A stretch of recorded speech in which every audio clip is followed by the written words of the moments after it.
అందరికీ నమస్కారం. నేను మీ మదిరి రంగసాయి రెడ్డి. ఈరోజు రాష్ట్రంలో ఇసుక దందా, ఇసుక దోపిడీ, ఇసుక దుమారం జరుగుతుందా అంటే దాదాపుగా అన్ని నియోజకవర్గాల్లో ఇదే జరుగుతుంది. ప్రభుత్వం మాత్రం ఉచిత ఇసుక అనే పథకానికైతే శ్రీకారం చుట్టడం జరిగింది. కానీ క్షేత్రస్థాయిలో ఆ పథకానికి చిల్లులు మాత్రం మామూలుగా పడలేదు. దాన్ని పట్టించుకునే నాదుడే లేడు అనే విధంగా మనకు అర్థమవుతుంది. పోలీస్ యంత్రాంగం కానీ, మైనింగ్ సంబంధించిన శాఖ అధికారులు కానీ ఎవ్వరు కూడా దాని మీద కేసులు పెట్టే పరిస్థితి కనపడడం లేదు.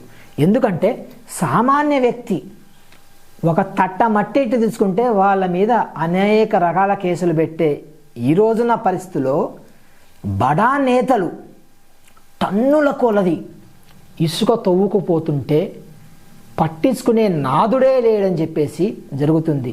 ఇప్పుడు ఈ ఇసుక కుంభకోణం పిఠాపురంలో కూడా పెద్ద ఎత్తున జరుగుతుందని తెలియడం జరిగింది. ఇదేదో సామాన్య వ్యక్తులు చెప్పిన వాయిస్ కాదు.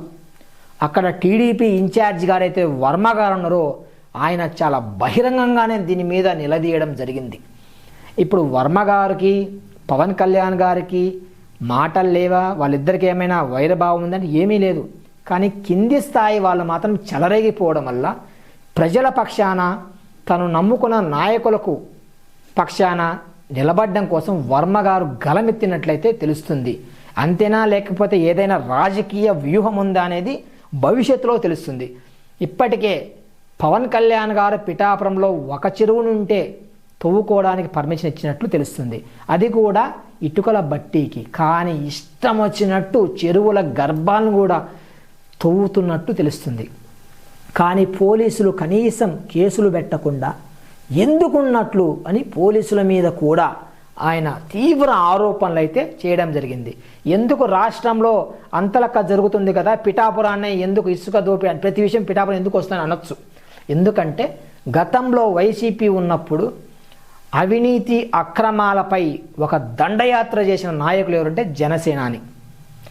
ఆయన ప్రాతినిధ్యం వహిస్తున్న నియోజకవర్గం పిఠాపురం కాబట్టి అక్కడ ఏ తప్పు జరిగినా కూడా రాష్ట్ర వ్యాప్తంగా ఒక సంచలనంగా మారుతుంది అనే విషయాన్ని మనం అందరం అర్థం చేసుకోవచ్చు. ఎందుకంటే ఆయన ఒక ఉప ముఖ్యమంత్రి, అలాగే ఒక పార్టీకి అధినేత.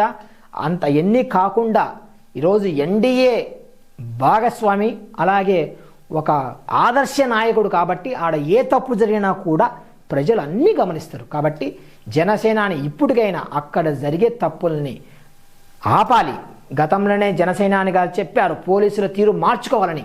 కానీ ఇప్పటికీ వర్మ గారి కామెంట్ చూస్తే మార్చుకోనట్లే తెలుస్తుంది.